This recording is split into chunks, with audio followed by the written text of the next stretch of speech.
What's up, everybody? This is Zach. And Derek. How you doing, Derek? Doing good. We're a couple of hours into our third anniversary all-day live show. Yeah. Somebody was talking crap in the chat saying, oh, so much for an all-day live stream. Looking at you, AJ. Yeah. Talking crap. Talk crap, get shot. Pretty much. We've had a couple of Let's Plays. We've had an interview. We've had some big announcement about Fantasy Football Podcast. We have. And now we're here talking comic books. Yeah, and I'm excited.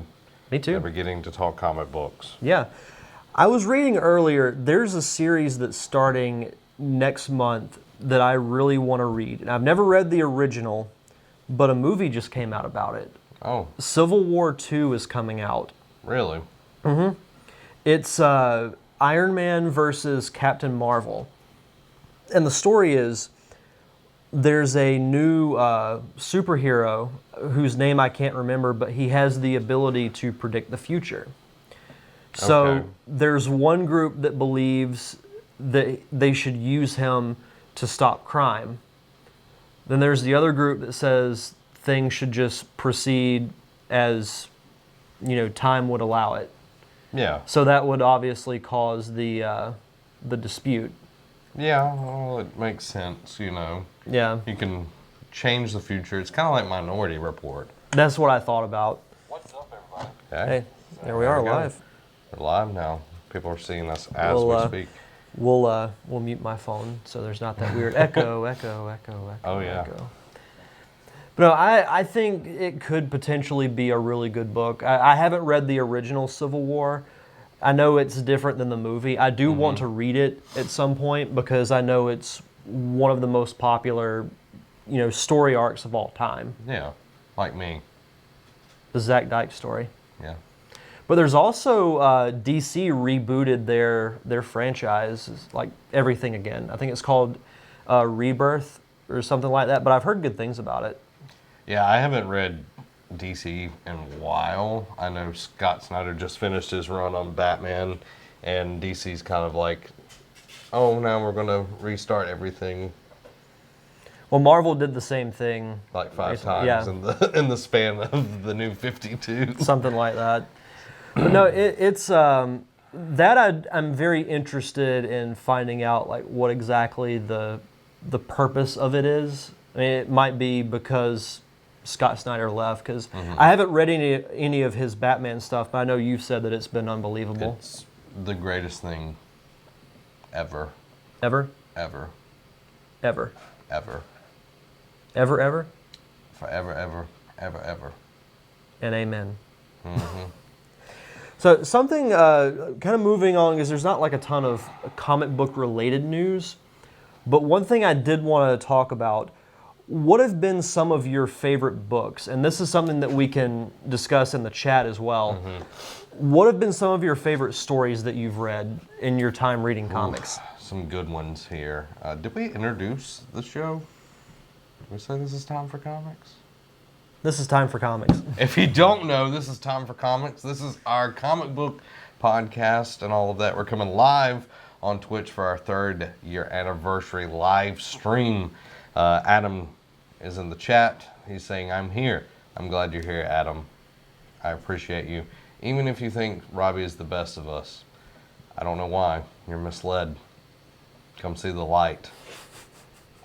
But anyway, this is Time for Comics. Me and Derek sit down once a month, and we pretend that we read comics sometimes. Something like that. Yeah. We used to have a lot more time, but now we don't. Hence why we only do the show once a month now. Yeah, so there you go. It's available on iTunes. This I'm assuming we're going to put this on YouTube, this version, on YouTube as well. So this is the live part, though. So books that I've loved to read. First one, off the bat, got to do it. The Dark Knight Returns. Absolutely. Frank Miller. Yeah. Amazing book. The only book that I've literally geeked out over watching the animated movie about. As we've so well documented. Yes, we've well documented this experience. But The Dark Knight Returns was just such an amazing book. It's a slow read, it really is, but when it hits the moments that it needs to hit, it's amazing. But it is a lot slower than people let on. It's a lot of reading, a lot of words in there, but it is one of those seminal books that you just need to read. It is a little slow, but once it really gets to the peak of the story, it's just one emotional punch after another.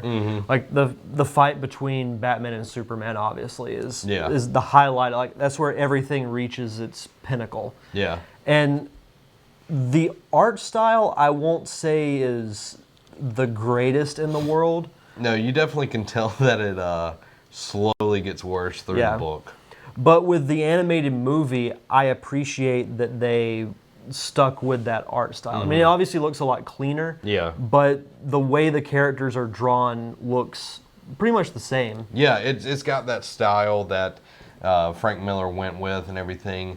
Probably one of my favorite parts is Robin having a girl Robin, and that was such a huge thing in the 80s, the late 80s, that happened. It was just, it was so far beyond its time. And having that girl Robin in there was just such a cool thing. And I was like, is that a girl? When I was watching the animated movie, I was like, is that a girl? And then I was like, yeah, it is. Yeah. It's Carrie Kelly. And that was so cool. And getting to, I know the mutant leader was just a little part of The Dark Knight Returns, but he was such an interesting character. And when Batman's fighting him the last time, he's like, this isn't a mud hole, this is an operating table. And he's like, and I'm the surgeon. And like, he just starts taking him apart and just like surgically like destroying this huge mass that beat him to a pulp the time before.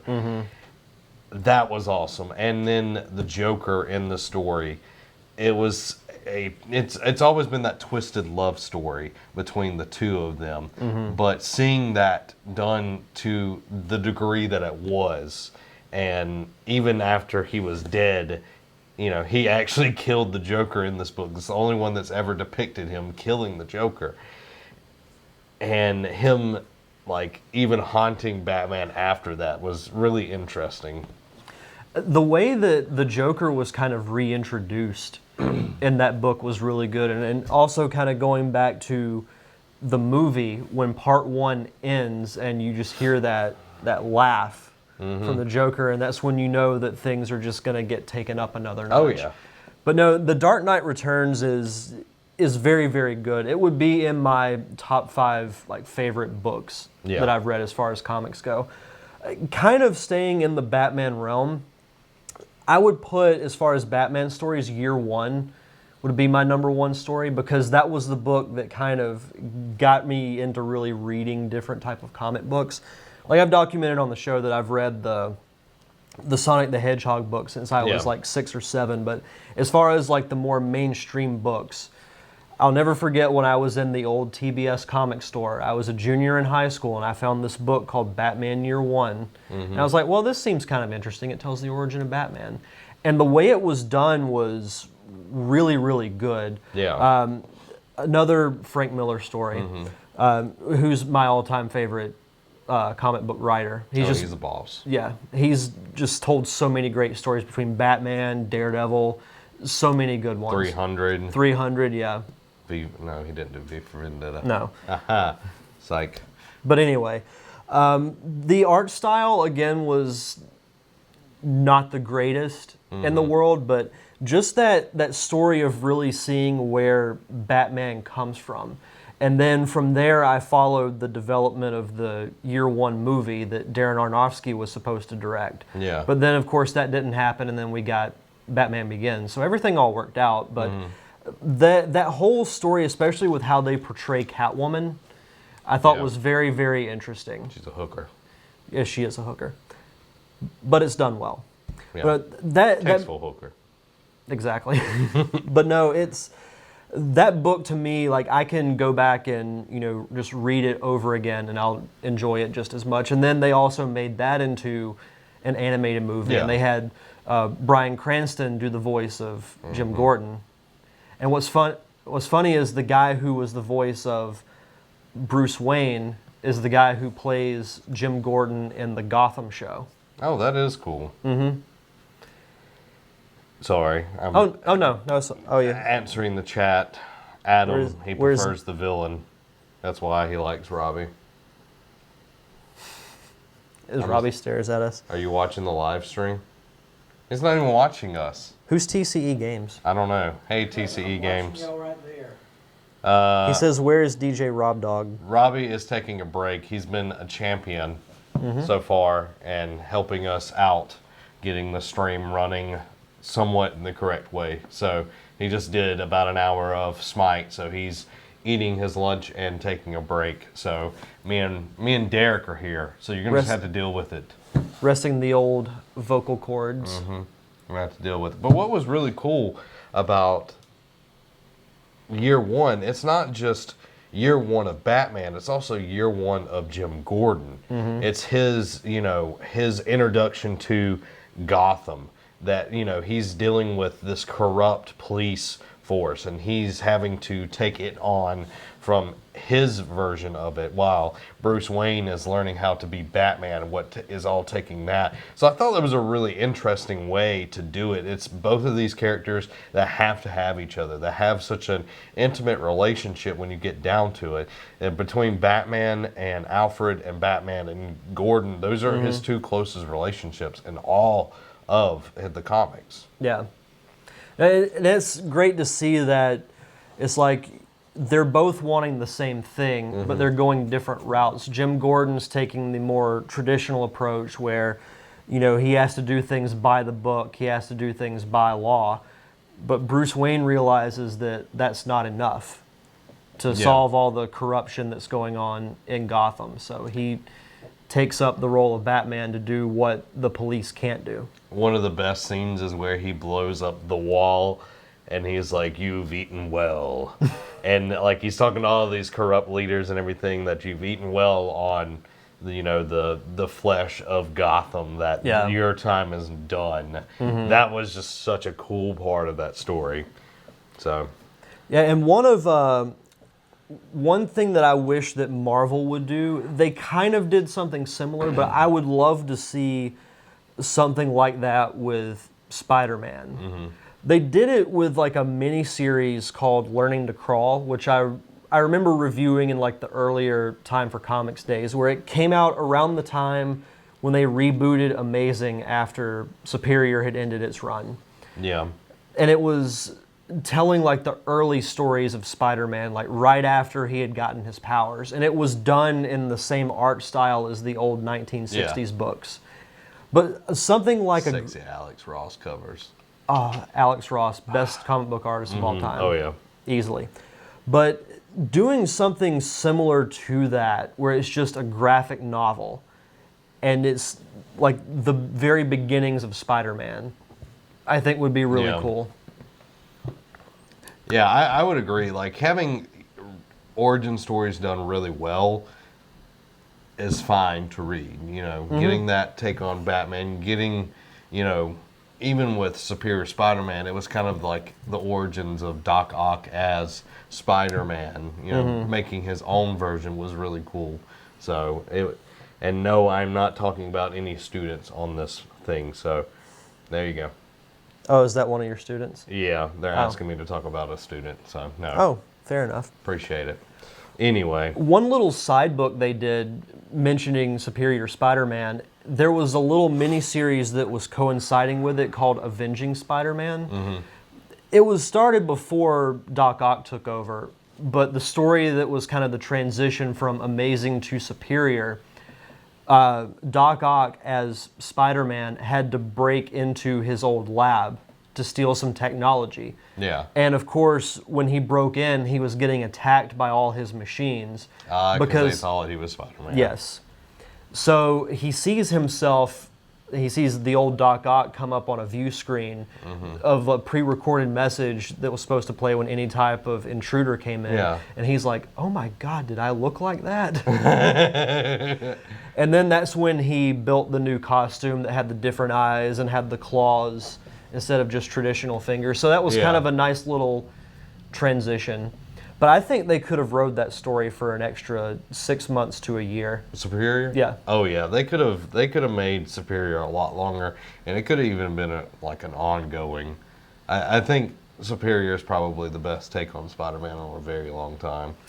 I would agree, just because it was such a, to use a blunt term, it was such a ballsy move to do. Because Spider-Man is Marvel's Mickey Mouse. Yeah. He is the face of that franchise. And then to kill off that character and replace him with one of his greatest villains, Oh yeah. such a bold move, but it was really good. I mean, the stories were so good, seeing him interact with all the other villains, and they think they're fighting Spider-Man, but little do they know that they're fighting, one of Spider-Man's, one of his greatest enemies. I would even say his greatest, because he did something even the Green Goblin couldn't do. This is true. But I also liked that when Green Goblin came back, because he had been pulling the string since like issue 1, and then he finally unveils his plan, and then Doc Ock realizes that he can't beat the Green Goblin. That it has to be Peter. And Peter still has that little remnant left in the back of his mind, and it was really, the whole thing was kind of a redemption story. Yeah. For Doc Ock, because you learn a lot about his background, and that he was abused as a kid. Because in one of the earlier issues, you see flashbacks of Doc Ock as a kid, and he's being beaten by his dad. So and then he sees another kid get abused, so it causes him to snap, and he just Wells on him. Yeah. Yeah. So just seeing little stories like that, I think, are really cool. Yeah, and I'm going back to Batman, because Batman's the thing that I read. Yeah. The Long Halloween. Such a good book. One of the best books that has been written. Probably my favorite cover, just because the cover texture is so good. I just love it. But the whole, there's a murderer that only kills on holidays, and Batman's trying to figure out who is doing this, and it was actually a detective story, and we don't get enough of those detective stories as a Batman reader. A lot of it's more like the Bat God type deal, where he's just uber powerful and everything. This actually let us have that experience as a Batman detective. It felt more along the lines where like the animated series had that detective thing going on, and it was just so good. The interaction with Harvey Dent coming in, and he wasn't Two-Face then, he was still District Attorney Harvey Dent, and trying to figure out who this was, and Batman suspects everybody, and it was just such a good, well-written book. And if you're looking for a good detective book, that is one for sure. And I hope that's something that they do with the Ben Affleck movie, is that they focus a little more on the detective side, because that's something that I think has been overlooked really in any Batman movie. Yeah. Because you've got the cool fight scenes and everything, but I'd like to see maybe something a little more psychological. Yeah. Where he has to use his intelligence and his skills as a detective to figure out like some type of issue that's happened. Yeah, and that's going to make people a lot more happy with what's going on in the DC cinematic universe. They're not enjoying what has happened, what's transpired. Is Zack Snyder out of it? Like, is he getting cut completely? He's still directing Justice League, but he's not like the head of the DC universe anymore. Because I had remembered saying that I thought it was a mistake for Warner Brothers to just give him the keys to the kingdom. Yeah. So I believe it's Jeff Johns and someone else is actually like DC's Kevin Creative, Feige. Yeah. It's like, it's no Kevin Feige. Jeff Johns is better than Kevin Feige. Snyder. Oh. But Will you get me a water I still say that right now, please? I still think that Batman movie is going to be head and shoulders above all the other DC movies, just because of who they have. Even, are you saying even compared to like The Dark Knight? Thanks, bro. I mean, like the upcoming Okay. DC cinematic universe. I movies. hope it trumps everything that's come before it. Like, I hope that it's even better than The Dark Knight. It's going to have to be, amazing to do that. But if it can get past that, we're in for a wild ride. I mean, they have a steep hill to climb because of the mixed reactions of Batman v Superman. Yeah. But I think if Suicide Squad has a good showing and gets good reviews, then I think they'll be on the right track. Mm-hmm. Because they've already said Justice League is going to have a lighter tone than Batman v Superman. So I'd still give it another movie or two before I really be like, oh, well, this whole thing just needs to be rebooted. Yeah, I don't think, rebooting it at this, this time and place would be a good idea. I think, yes, they brought in somebody that is super capable. Jeff Johns made freaking Aquaman interesting. He made Green Lantern a book worth reading. He did an amazing job with The Flash. He's done awesome with Earth 1 Batman. He is tried and true. He knows what he's doing with these characters, and I think him coming in to help head everything is the right decision. Somebody that understands the comic books, that understands what the readers want, because if he didn't know what he was doing, he would not be as a successful writer as he has been. Yeah. And that's something that, Snyder has been, welcomed with lukewarm, in reception. Yeah, reception. Like 300 was probably his best received movie. Yeah. And after that, it's downhill from there. You have Watchmen, you've had Man of Steel, then you had Batman versus Superman. So it hasn't been the greatest career so far. I've enjoyed his movies, but, critically and financially, they haven't been huge successes since then. And Jeff Johns is still going to be writing. He's just also stepping in to help with the films. Mm-hmm. So those who are big Jeff Johns fans as far as his writing goes, he's not going to stop writing. He's just helping with the films. Yeah, just a little, Which I think is a good thing. Oh, yeah. I think it's the best thing that can Yeah. happen other than Scott Snyder coming in. That would be fun. Oh, yeah, that would be. So I named a book. What is another one for you? Another book, let me think. Batman Year One might be my favorite graphic novel. Mm-hmm. Surprisingly, there aren't that many Spider-Man ones. There's the Family Business one that I mentioned the last time we did Time for Comics. Yeah. That I really, really want to read. Dark Empire. Star Wars. Oh, Dark Empire. Yeah, that's a good one. The story, like if they hadn't have gone with the route they did with Force Awakens, if they had adapted a book, that was what I would have went with. Yeah. Was Dark Empire, because I remember just seeing that cover with Luke and the all black and the lightsaber, and you've got all the Empire's new weapons in the background. Yeah. And, like, this just seems like such a cool book. Yeah. And it introduces, like, maybe not introduces, but it goes into a lot of the Jedi backstory. The Emperor comes back to life. You learn Which a lot. was awesome. Yes. You learn a lot more about the Sith. You learn a lot more about the Jedi. You see the new Jedi Order being founded. You see Leia beat the crap out of Luke in a lightsaber battle because he delves a little too far into the dark side. You see Anakin Solo be born. So many cool things happened in the Dark Empire story. Yeah. And a little bit of a selfish thing about it is getting to meet and interview the guy who did the cover art for it, Dave Dorman. Oh yeah, Dave is an awesome guy. And he was actually voted by fans as the #1 Star Wars artist of all time. There you go. And this guy got to interview him. But like, What not episode just number is that? Do you remember? 92. 92. 92 of the Derek Diamond So Experience. if you want to hear an awesome interview with a comic book legend, Dave Dorman, go check that over at Derek Diamond Experience, episode 92 on iTunes and Stitcher Radio. Yes. There's a little plug for him. Thanks. But like his work is just so iconic with Star Wars, G.I. Joe, Alien, Predator. Heavy Metal. Heavy Metal.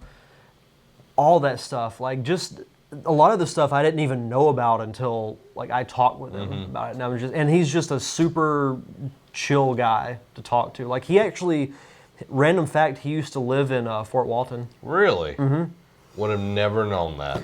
The only reason he doesn't is because his wife, who's also his publicist, and she's a publicist for like a lot of different people, is from Chicago. So that's where they live now. Oh, okay. But super nice guy. I mean, we met him at the first Pensacon, and then I briefly talked to him this past year when he came back. But super nice guy, and like his Star Wars work is so good. Oh yeah, it's so good. But no, besides year one, my favorite graphic novel would probably be Dark Empire.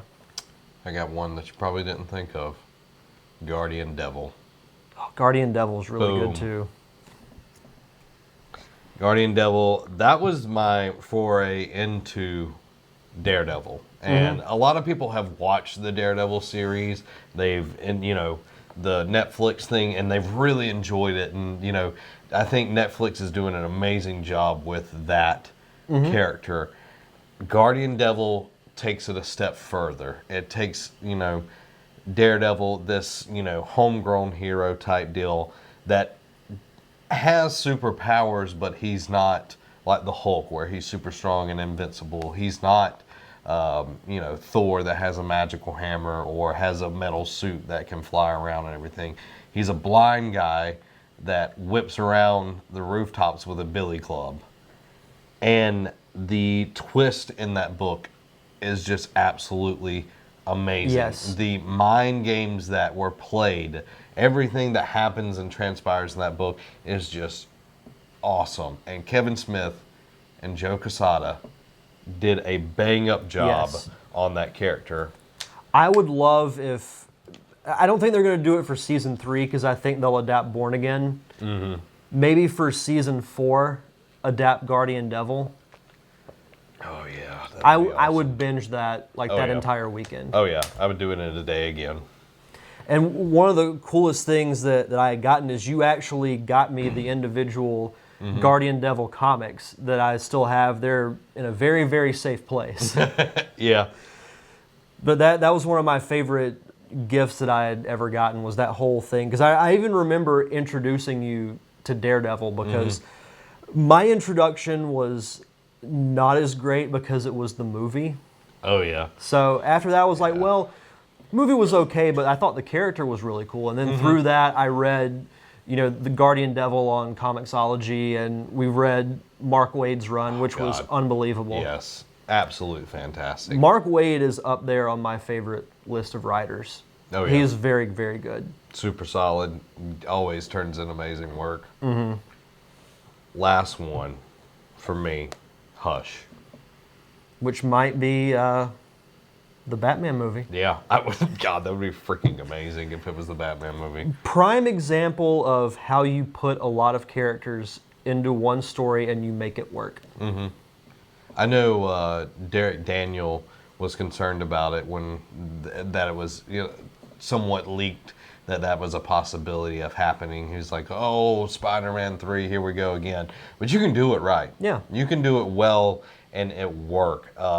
Even with Batman versus Superman, I think they did a pretty good job of balancing not only Batman's story, but Superman's story, and a little bit of Wonder Woman and Lex Luthor. That's 4 characters, and 3 of those had a lot of screen time on there. So I think that this could be done very well. It would be a longer movie, 2.5 hours, easy. But you have one superhero, and then you have 15 villains, and they're all being controlled by one person. Well, I think with this Batman being established as someone who's been around for 20 years, you're not going to have that many movies to introduce individual villains, because you assume that Mr. Freeze has been around forever, that the Joker has been around forever, and so on and so forth.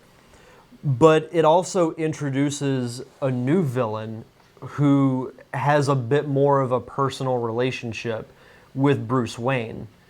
So not only do you have the dynamic of the villain versus Batman, but you have the person who is the actual villain Yeah. against the person who is actually Batman. So you have it on both ends. And one thing I loved about Ben Affleck was I thought he played a great Bruce Wayne and Batman. And very few of the actors have been able to do that effectively. You either have a good Bruce Wayne and a mediocre Batman, or vice versa. Yeah, there's no way to have both. You know, first guy that played Batman, Adam West, no, Michael Keaton. Michael Keaton, good Bruce Wayne for the most Yeah. part, not that great Batman. Yeah. And then you have Well, Val Kilmer was before. Val Clooney. Kilmer was okay overall. I don't even remember that movie very much. For what it wasn't a terrible movie. Jim Carrey was unbelievable as the Riddler. Oh yeah, definitely stole the show on Yeah. that one. And then you have Clooney, of course. Good Bruce Wayne, terrible Batman. Yeah, has Swab, debonair, Yeah. and then you have Bell. Yeah. Who I thought was, I mean, granted the voice aside, but which didn't really bother me, but I know a lot of people hated the Batman voice. But I thought he did good at playing both. Yeah, I think he did. And then, of course, the man, the legend himself, Adam West, did great as both. And we're getting close to our top 5 that we're Yeah. going to be talking about. Yeah, so. that'll be coming up shortly. Top 5 Batman actors. So, Well, there's one we've left out, but we'll save that for the top 5. yeah, Peter Weller. He wasn't who I was thinking of, but him too. So, any other books that you want to mention? I don't think so. I mean, Guardian Devil, Year One, and Dark Empire are probably my 3 all-time favorite. Court of Owls, the first. I haven't read those yet. The first run from Scott Snyder, probably some of the best Batman work that has been out there. We've already mentioned Superior Spider-Man.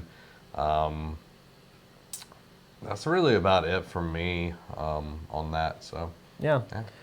Well, it was fun discussing comics again. yeah, guys, if you don't know, this has been Time for Comics. We're doing our live stream right now over at Twitch. If you missed us on Twitch, you're watching us now on YouTube or either hearing us on your podcast listening service.